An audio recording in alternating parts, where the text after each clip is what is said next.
Bismillahirrahmanirrahim. Assalamualaikum warahmatullahi wabarakatuh. Allahumma salli wa sallim wa barik ala Muhammad wa ala ali Muhammad. Alhamdulillah, subhanallah, wa la ilaha illallah, Allahu akbar. Saya ingin tanya dulu, siapa di sini yang belum menikah? Ngacungnya yang tinggi. Hati-hati, didoakan Ustadz diijabah Allah. Ngacungnya yang tinggi. Yang mau menikah. Yang pingin dapat ikhwan yang soleh, penghafal Quran, yang sayang sama istrinya, sayang sama anaknya, tapi pengangguran. Loh, kok gak mau? Kenapa gak mau? Banyak orang mau sesuatu, tetapi orang itu tidak memantaskan diri, sehingga pertolongan Allah tidak datang kepadanya. Jadi bukan doanya yang tidak diijabah Allah. Tidak ada doa yang tidak diijabah Allah. Semua doa diijabah Allah. Sudah pernah nonton belum di YouTube? Judulnya Fatih Karim Gagal Nikah. Siapa yang udah pernah? Judulnya Lelaki Idaman dalam Quran. Siapa yang udah pernah nonton? Belum pernah nonton? Pulang dari sini tolong ditonton. Fatih Karim Gagal Nikah. Bukan pernikahannya gagal, maksudnya bukan duda ya, sorry. Fatih Karim gagal nikah. Kenapa gagal nikah? Jadi ceritanya singkat, gini, singkat ya, nanti detailnya ada di YouTube. Dulu saya melamar seorang akhwat. Di dalam Islam, karena kita nggak mengenal pacaran, nggak boleh kholwat dua-duaan, karena Islam tidak mau wanita itu dihinakan. Islam memuliakan wanita. Caranya gimana? Caranya Islam itu memuliakan wanita adalah menutup auratnya dan memuliakannya menjadi istri. Bukan jadi seperti mangga. Tahu mangga? Pernah beli mangga nggak? Pernah. Mangga kalau mau dibeli diapain? Dicium. Udah dicium gimana? Dicolek-colek, dipencet-pencet. Keras atau lembut, betul? Betul. Belum puas? Belum. Diapain? Tester, betul, dipotong. Diapain? Dicobain, udah dicobain jadi beli? Belum. Terus dia bilang apa? Tukang mangganya bilang, Pak gimana Pak, jadi beli? Belum. Yang itu pingin nyobain lagi, dipencet-pencet lagi. Diapain lagi? Dicium-cium lah. Sudah dicium-cium, sudah jadi beli? Belum. Begitu terakhir tukang mangganya nanya, maaf Pak, dari tadi tester terus, jadi beli apa enggak? Enggak, maaf, asam semua. Islam nggak mau wanita-wanita secantik ini, wanita-wanita semulia ini dikotori, nggak mau. Maka Islam meminta kita ada yang namanya khitbah dan ta'aruf. Maka saya menghitbah wanita ini. Bayangin, gedung udah di DP, undangan udah disebar, catering udah dibayar. Terus gimana? Seminggu menjelang pernikahan saya main ke rumahnya. Tiba-tiba di meja makan, ini bapaknya nonton TV dekat, ini dia, ini ibunya lagi di dapur. Jadi kita deketan. Saya bilang, loh kamu kenapa nangis? Ada sesuatu yang belum saya ceritakan. Loh kenapa? Bapakmu Muslim, ibumu Kristen kan? Iya aku paham. Mohon maaf, bapaknya Muslim, ibunya Kristen. Ustadz kok ngambil yang begitu sih? Di sini banyak yang Muslim dua-duanya kok. Karena saya merasa tertantang, saya orang suka tantangan. Ibunya non muslim, jadi di rumahnya, mohon maaf, di rumahnya itu ada foto, ada kaligrafi ayat kursi, tapi di seberangnya, mohon maaf, ada patungnya Yesus Kristus. Jadi Yesusnya tiap hari baca ayat kursi. Itu kan bapakmu muslim, ibumu Kristen kan? Bukan itu. Jadi apa? Ternyata singkat cerita, bapaknya Muslim, ibunya Nasrani, nikahnya di gereja. Dan saya baru tahu, ternyata apa? Kalau saya teruskan pernikahan itu, maka fatal akibatnya. Kenapa? Nanti saya menikah dengan dia, maka pernikahannya tidak sah. Karena akad nikahnya tidak sah. Maka kalau saya punya putri, menikah dengan putranya Mbak, dan saya tidak boleh jadi wali. Cucu saya terus seperti itu, terus ke bawah 7 turunan tidak sah pernikahannya. Akhirnya saya bilang, kenapa kamu baru cerita sekarang? Akhirnya gimana? Saya datangin bapaknya yang sedang nonton TV. Saya duduk di situ, saya bilang, Assalamualaikum Pak, Waalaikumsalam. Gimana persiapan pernikahan? Alhamdulillah udah siap semua. Tinggal satu Pak. Ada apa? Dulu Bapak sama Ibu nikahnya di gereja ya? Emang iya katanya. Dia sambil gugup, iya emang kenapa? Tuh ya, kalau orang nggak ngerti agama, dia bertanyanya gimana? Emang kenapa? Kitanya udah stres, dia bilang, emangnya kenapa? Terus apa kata dia? Pak, saya bilang, Mas, Pak mohon maaf, kalau begitu nanti Bapak boleh hadir akad nikah, tapi nggak boleh jadi wali.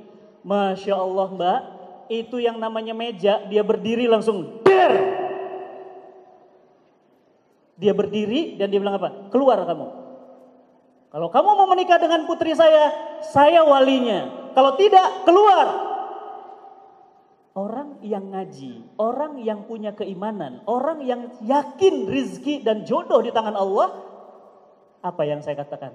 Saya berdiri kemudian saya salam dia. Gak usah salam, keluar. Agar saya bilang terima kasih Pak, hari ini Bapak sudah mengusir saya dan berarti jodoh saya bukanlah putri Bapak. Saya keluar.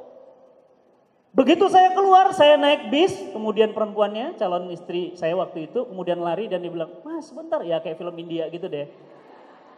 Dia cari nangis-nangis, dia kejar, saya bilang nggak usah dipikirin. Kalau memang kita jodoh, kita pasti ketemu, tenang. Akhirnya saya pergi, semuanya terasa tenang. Kenapa? Saya yakin bahwa jodoh itu nggak akan ketuker. Dia memang bukan untuk saya. Di jalan, coba sebutin doa orang yang tidak ditolak Allah. 1. Orang dizolimi nggak? Dizolimi, udah DP gedung. Udah DP catering, bisa balik nggak? Zolim? Zolim. Udah cetak undangan Mbak, 2000 undangan.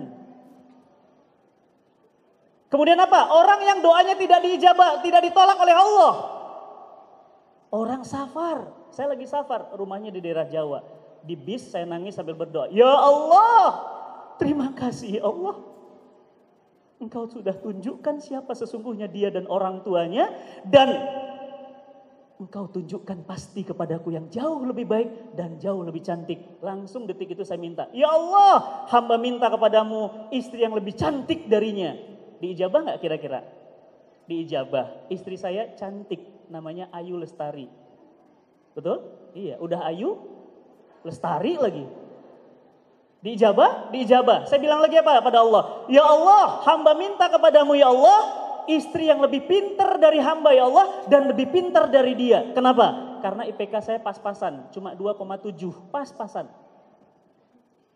Apa kata Allah? Baik, dikasih istri saya D3-nya, tahu berapa IPK-nya? 3,85. Kumlot berapa kumlot? 3,5, dia 3,85. Kemudian gimana? S1-nya 3,92. Diijabah? Diijabah. Kemudian apa saya bilang? Ya Allah, hamba minta ya Allah, gak enak banget istri gak sedaerah. Saya minta kepadamu ya Rahman, anugerahkan istri sedaerah. Benar dikasih. Saya lahir dan besar di Medan, istri sedaerah. Begitu saya berdoa saya bilang, kenapa?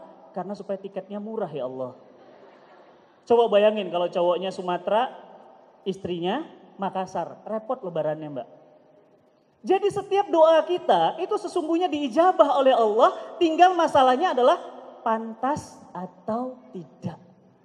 Jadi dia mungkin, saya mungkin gak pantas baginya, atau dia juga gak pantas bagi saya. Wallahu a'lam bishawab. Setiap doa pasti diijabah, cuma kadang-kadang kita gak yakin, betul gak? Ustadz, mana mungkin orang kayak saya, badannya pendek, lehernya pendek, kakinya pendek, ini pendek semua. Beda sama dia Ustadz, jangkung, tinggi, cantik, rambutnya terurai. Dia pasti cepat dapat jodohnya, betul gitu? Betul gitu? Enggak. Di email saya ada 38 CV. 30-nya cantik-cantik semua. Dan sampai sekarang usianya ada yang 30, ada yang 40, ada yang 42. Sudah nikah? Tapi apa? Justru Allah anugerahkan sesuatu itu berdasarkan kepantasannya. Nah pertanyaannya, kalau demikian apa yang harus dilakukan? Jodoh di tangan Allah. Pernah dengar itu? Pernah dengar? Jodoh di tangan Allah. Karena jodoh di tangan Allah terus kita ngapain? Usaha. Tapi kan jodoh di tangan Allah. Sama kayak gini, rezeki di tangan siapa? di tangan Allah. Terus kita ngapain? Berusaha. Rizki di tangan Allah, jodoh di tangan Allah, itu melambangkan bahwa Allah tahu siapa pasangan hidup kamu. Dan Allah Subhanahu wa taala di Quran menyatakan berulang-ulang bahwa kita itu sudah dipasang-pasangkan, sudah dijodoh-jodohkan. Ada yang dikasih di sini, ada yang dikasih menjelang hayatnya, ada yang dikasih di akhirat nanti. Mau dengar cerita nggak yang sedih banget? Saya pernah menikahkan sahabat saya, laki-laki, yang perempuannya jamaah saya. Orangnya mudah-mudahan datang, hari ini saya undang. Untuk menentukan bahwa jodoh itu betul-betul di tangan Allah. Jam 8 pagi mereka mau akad nikah, Mbak. Begitu saya telepon, Assalamualaikum Mas, udah di mana? Depok Ustadz, Depok, keluar tol Cijago. Cijago, iya. Mas, jam 9 akad nikah loh. Apakah dia? Santai Ustadz, santai aja. Kalem Ustadz, kalem. Saya mau nikah aja gak panik kok Ustadz yang panik. Bercanda sama saya. Terus gimana? Jam 8.30 saya telepon lagi. Nomor telepon yang Anda tuju tidak bisa dihubungi. Nomor yang Anda tuju tidak bisa dihubungi. Allahu Akbar. Telepon satu lagi nomor, nggak bisa masuk juga. Mulai Tuan Kadinya nanya, Pak Ustadz mohon maaf pengantin pria di mana? Tadi jam 8 saya telepon beliau masih ada dan masih ngangkat. Ini 8.30 nggak ada, harusnya sih sudah masuk tergol tol Jagorawi. Sebentar ya saya telepon. Jam 9 sampai jam 9 Tuan Kadinya bilang, Pak Ustadz maaf saya soalnya mau menikahkan yang lain. Kira-kira pasti datang gak? Mas saya telepon loh Mas barusan sebentar. Akhirnya apa? 9.15 handphone sahabat saya berbunyi. Trit diangkat. Apa? Innalillahi wa inna ilaihi rajiun. Ternyata apa? Calon pengantin pria tadi yang telepon-teleponan dengan saya. Bayangin, coba itu kalau Mbak sudah menjelang akad nikah bersama jodohnya, tiba-tiba 5 menit sebelum akad nikah di gerbang tol Jagorawi, mobilnya tabrakan dengan truk air mineral. Semuanya hidup dan selamat, satunya meninggal dunia. Tadi orangnya sudah saya bawa ke sini. Apa yang terjadi? Langsung itu pengantin seumur hidup, saya nggak pernah ngelihat pengantin kayak gitu. Pengantinnya gimana? Berdiri, pingsan lagi. Berdiri, pingsan lagi. Kenapa? Dia nggak percaya karena jam 8 itu masih telepon-teleponan. Dan dia bilang apa? Ustadz, saya mau ke rumah sakit PMI. Akhirnya saya bawa dia ke rumah sakit PMI. Masya Allah, seumur hidup saya belum pernah ngelihat ada pengantin pakai baju pengantin berlumur darah. Kenapa? Karena dia menggendong. Menggendong siapa? Calon suaminya yang wafat. Jodoh? Bukan. Apa kata dia? Allah zalim, Allah kejam. Kenapa pada saat saya ingin menikah? Kenapa itu pada saya? Kenapa itu tidak pada orang lain? Allah zalim. Saya bilang, Mbak, sabar. Mbak, mohon maaf, itu bagaimana kalau itu menimpa Mbak? Ini kejadian nyata. Akhirnya mana? Ustadz gampang banget ngomong. Ustadz bisa ngomong apapun. Ustadz bilang sabar. Ustadz, 5 menit menjelang pernikahan saya, Allah ambil dia. Dia bukan untuk saya. Apa saya bilang? Mbak, Allah Maha tahu rencana yang terbaik. Sabar. Sekarang, apa yang terjadi? Dia sudah menikah dengan yang lain dan anaknya berapa? 6. Artinya apa? Allah tahu yang terbaik. Jadi seringkali kita katakan jodoh di tangan Allah, tetapi kita nggak mau mengupayakan mengambil jodoh di tangan Allah itu sehingga kita pantas mendapatkannya. Nih contoh, Mbak mau ke Bandung. Beliau mau ke Bandung nih, di pinggir jalan tol, beliau gini, ya Allah ya Rabbi, hamba ingin ke Bandung ya Allah. Tolong hamba ya Allah, lewat X-Trans. Ya Allah ya Rabbi, apa susahnya bagimu ya Allah memindahkan hamba ke Bandung. Matahari, bulan dan bumi berputar pada porosnya, engkau bisa memindahkannya. Ya Allah, hamba ingin ke Bandung ya Allah.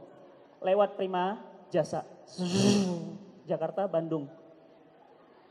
Ya Allah Rabbi, apa karena sholat duhaku belum banyak? Mbak, dia gelar apa? Sajadah. Di mana? Pinggir jalan tol. Allahu Akbar. Lewat bis. Ya, apa nama bisnya? Bis Garuda. Lewat Jakarta, Bandung. Assalamualaikum warahmatullahi. Assalamualaikum warahmatullahi. Dia bilang, Allah mana pertolonganmu? Bukankah hamba sudah duha? Mbak, duhanya tahu berapa? 12 rakaat. Itu paling pol. Dia bilang apa? Apa karena sedekahku kurang ya? beliau langsung buka tas, setiap mobil yang lewat di stop. Tolong doakan ya, saya sampai Bandung. Lewat truk, mas bentar. Tolong doakan ya, saya sampai Bandung. Lewat lagi motor sekalipun, mas tolong doakan saya sampai Bandung. Pertanyaan saya, sampai Bandungnya kapan? Kenapa nggak bisa sampai Bandung? Allah nggak nolong? Bukan, ada yang namanya sunnatullah. Apa itu sunnatullah? Hukum alam, sebab akibat. Sebab akibatnya dibuat nggak? Enggak, ternyata akhirnya apa? Dia mulai sadar, akhirnya kemudian lewat bis dia bilang, mas bisa turun di Pasteur nggak? Bisa, oke. Bismillahi tawakkaltu alallah, la haula wala quwata illa billah. Sampai Bandung? Sampai. Jadi lain kali kalau udah ngelihat yang cocok, jangan, ya Allah jodohkan dia denganku ya Allah. Dia lewat aja, ya Allah ganteng banget ya Allah jodohkan ya Allah. Nikah nggak? Nikah nggak? Terus gimana dong harusnya? Di stop. Bilang, mas bentar mas. Udah ada istrinya belum mas? Belum. Mau nggak jadi suami saya? Hanya ada 2 kemungkinan, betul nggak? Nggak ada kemungkinan yang ketiga. Kemungkinan pertama, ditolak. Kemungkinan yang kedua, dia nggak mau. Ya, jadi artinya kita seringkali menatakan bahwa Allah tidak menurunkan pertolongan kepada kita. Tahu tadi 2 santri yang baca Quran? Itu santri binaan kami di Yayasan Cinta Quran Foundation. Berapa hafalan Qurannya? 30 juz, 114 surah di luar kepala. 6 bulan aja bisa hafal Quran. Yang mau nyantri nanti masuk ke pesantren saya ini lagi dibangun. Kenapa mereka bisa begitu? Ujuk-ujuk nggak hafalan itu langsung lengket di kepalanya? Tidak, mereka melakukan apa? Sebab akibat. Saya melakukan sebab akibat nggak? Iya. Begitu di kantor, begitu nggak jadi dengan yang satu tadi di kantor. Saya marketing waktu itu, ada guru, cuk, badannya kurus segini. Saya lihat, wih manis juga nih orang. Saya bilang, Mbak Ayu ya? Iya. Dia ngabsen aja gitu, cek. Saya bilang, wah kalau jadi ibunya anak-anak cocok nih. Nikah nggak? Nikah nggak? Belum. Terus saya bilang, Mbak aslinya mana Mbak? Oh saya Medan. Nah cocok Medan. Doa saya gimana? Terkabul satu daerah. Saya bilang, Mbak boleh minta nomor handphonenya? Apa kata dia? Maaf mas, nanti tanya aja sama yang lain. Saya mau buru-buru. Assalamualaikum. Selesai? Belum. Terus apa usaha saya? Saya tanya sama bagian kesiswaan. Mas, tahu nggak nomor teleponnya Mbak Ayu Lestari? Tahu, ini nomor teleponnya. Apa yang saya lakukan? Saya telepon. Assalamualaikum Mbak. Siapa ya? Saya yang tadi di meja ruang kantor. Oh, terus ada yang bisa saya bantu? Mbak mohon maaf, udah ada yang melamar belum? Horor nggak Mbak? Horor nggak Mbak? Coba Mbak kalau ditembak gitu tiba-tiba, udah ada yang melamar belum? Apa kata dia? Mas maaf, saya belum kenal. Kenalkan, saya Fatih Karim. Oh iya, Mas Fatih bisa pertanyaan yang lain? Dia gugup gitu. Saya bilang, saya fokus pada pertanyaan, Mbak sudah ada yang melamar belum?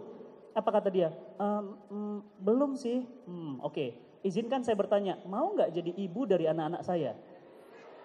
Coba Mbak digituin gimana coba? Mati berdiri kali ini. Dan lebih horor lagi pertanyaan saya kepada istri saya apa? Tolong jawab dan saya kasih waktu 1 kali 24 jam. Emangnya pos satpam? Apa dia bilang? Mas maaf mas, saya kayaknya butuh waktu untuk mengenal. Tenang Mbak, kita bisa kenalan lebih dekat lagi. Tolong jawab pertanyaan saya, mau nggak jadi ibu dari anak-anak saya? Mas, saya butuh waktu. Apa kata dia? Baik, dengan begitu selesai. Kapan? Sorenya dia telepon balik. Kira-kira jawabannya apa? Jawabannya apa? Ya iyalah udah jadi istri saya. Dia bilang apa? Assalamualaikum mas, waalaikumsalam. Terkait pertanyaan kemarin, jawabannya, ya saya bersedia jadi istri mas. Terus apa yang saya lakukan? Diem, enggak. Oke, kapan pulang ke Medan? Mau lebaran? Oke, saya akan ke Medan. Apa yang saya lakukan? Saya datang ke rumah bapaknya, saya lamar, jadi nggak menikah? Jadi jodoh itu sesimpel itu. Jadi gak usah ngawang-ngawang bahas jodoh. Ustadz banyak banget bahas jodoh, dalil sana dalil sini. Jodoh simple. Paham? Nih ya, contoh jodoh itu cuma gini doang. Tar. Ngorek-ngorek dalam-dalam. Tar ya. Ini serius loh ya. Siapa yang mau ini? Siapa yang mau ini? Kira-kira ini kalau bisa beli, buat beli apa ya? Siapa yang mau ini? Mau. Siapa yang mau ini? Siapa yang mau ya? Yang mau. Kurang gede lagi. Saya tambah nih. Ya, oke, saya tambah. Siapa yang mau ini? Siapa yang mau ini? Yang mau? Udah dibilang siapa yang mau? Mau ya? Mau ya? Oke, siapa yang mau? Mau ya? Mau ya? Oke, siapa yang mau? Dapat nggak nih uang? Dapat nggak nih uang? Siapa yang mau ini? Siapa yang mau ini? Siapa yang mau ini? Dapat? Dapat? Dapat. Ambil, itu rezekinya Mbak. Jodoh itu sesepintar itu. Jodoh itu cuma gitu doang. Ustadz nih mencoba menyimpelkan masalah. Nggak sesimpel itu kali Ustadz. Saya bilang, ketika saya katakan itu simple, itulah sesungguhnya jodoh itu. Di tangan Allah, tetapi usaha kita. Ada yang di ujung sana, apa kata dia? Mau. Dapat nggak? Nggak. Yang sini, mau. Maunya doang. Dapat nggak? Nggak. Jadi jodoh itu kan dapat ketika apa? Diambil. Tek. Jadi pulang dari sini, coba lirik kanan kiri. Mana yang kira-kira cocok? Langsung aja ngomong. Mudah? Mudah. Mudah. Ya, sedikit saya informasi, mungkin di sini ada orang-orang yang nanti di depan sini adalah orang-orang yang kita kenal, ya, Mbak Nuri Maulida. Saya dekat banget sama Mbak Yulia Rahman. Yang menjodohkan Mbak Yulia Rahman di pernikahan ketiga itu saya. Sekarang alhamdulillah Teh Yulia lagi hamil. Yang kedua rumah tangganya selesai. Yang terakhir ini Allah anugerahkan jodoh. Seperti apa jodohkannya? Simple Mbak. Teh, mau nggak berumah tangga lagi? Enggak Ustadz, udah 2 kali gagal terus. Mau nggak Teh? Kalau sama ini mau nggak Teh? Kalau itu sih mikir-mikir Ustadz. Enggak serius, Teteh mau? Iya, soalnya beliau juga rumah tangganya sama, lagi belajar kayak sama Teteh. Oh gitu Ustadz, terus gimana saya memperkenalkannya? Simple. Simpelnya gimana? Saya ketemukan di Masjid BI, karena saya rutin ngisi di Masjid BI, Bank Indonesia, saya bilang, Teh, punten, tuh, orangnya tuh, yang lewat. Oh itu Ustadz, jangan mau nggak? Mau, saya bilang sama cowoknya, dah namanya udah Ziko, udah mau nggak sama Teh Yulia Rahman? Ya mau banget lah Ustadz, Yulia Rahman, akhirnya gimana? Serius mau? Iya, saya ngapain? Saya cuma pertemukan 1 kali pertemuan di mana? Restoran Padang. Dia duduk di depan, Teh Yulia duduk di samping saya, ini samping saya ada istri saya. Kemudian gimana? Teh kenalin, ini namanya Uda Ziko yang punya busana ranti, tahu ranti busana? Oh iya udah, makan rendangnya juga pura-pura dikit. Saya bilang Teh gak usah jaim, tenang aja, udah kebetulan orang Padang kok. Akhirnya gimana? Pulang dari situ dia bilang apa? Ustadz apa next step saya? Udah langsung telepon, lamar. Apa yang terjadi? Langsung dilamar. Mau gak jadi istri saya? Apa kata Yulia Rahman? Saya berkenan. Jadi nikah. Gampang? Gampang. Segampang itu. Jadi kenapa pembahasannya ribet-ribet, rumit-rumit. Dalilnya seabrek-abrek. Jodoh itu semudah itu. Mbak yang 100 ribu. Nah, enak gak uang 100 ribunya? Enak. Kenapa dapat 100 ribu? Bayangin, dia datang dari jarak yang jauh. Yang 10 ribu. Enak gak 10 ribunya? Enak lumayan. 10 ribunya dari kantong Ustadz loh. Ya insya Allah jadi berkembang biak tuh. Jadi artinya apa? Jodoh itu cuma gitu doang. Jadi di waktu yang singkat ini saya diminta oleh panitia untuk menjelaskan Ustadz hakikat jodoh itu apa? Jodoh itu ketika suami berkata, aku terima nikah dan kawinnya Anda binti ini kepada saya dengan mas kawin tunai. Itulah jodoh. Jadi teman saya yang di Depok tadi tidak berjodoh, kenapa? Allah tahu siapa yang pantas buat dia. Dan ingat, jodoh itu memilihnya, Islam punya kriteria. Sebelum ditutup, saya ingin ingatkan satu. Kenal sama Buya Hamka? Kenal. Apa kata Buya Hamka? Kalau mau milih laki-laki, kalau mau milih perempuan, pilih dia karena ketakwaannya, karena dia solehnya. Kalau sudah takwa dan soleh, dia dapat angka 1. Dapat angka berapa? 1. Kalau dia cantik, tambah angka 0 di belakangnya. Kalau dia kaya, tambah angka 0 di belakangnya. Kalau dia pinter, tambah angka 0 di belakangnya. Kalau dia keturunan bangsawan, tambah angka 0 di belakangnya. Makin banyak angka 0-nya, makin mahal itu orang. Tapi kalau tidak takwa, tidak soleh, tidak ada agamanya, apa akhirnya? 0. Cantiknya tidak berguna. Kayanya tidak berguna. Kecantikan dan kesolehannya itu merupakan perpaduan dari ketakwaannya. Jadi dahulukan takwa. Insya Allah, Allah akan kasih juga yang takwa. Itu yang ingin saya sampaikan di forum yang singkat ini. Mudah-mudahan pulang dari sini langsung action. Kalau Ustadz Yusuf Mansur ngajarin kita apa? 3 kunci. Apa itu 3 kuncinya? Dream, pray, action. Dream udah? Udah punya dream? Udah tiap hari ditempelin di dinding.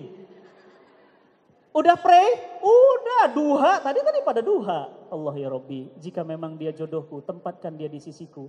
Jika memang tidak, tempatkan dia di sisimu ya Allah. Ya Allah, kalau memang dia jodohku ya Allah, nikahkan denganku. Jika sudah menikah, ceraikan ya Allah. Ini doa apa ini?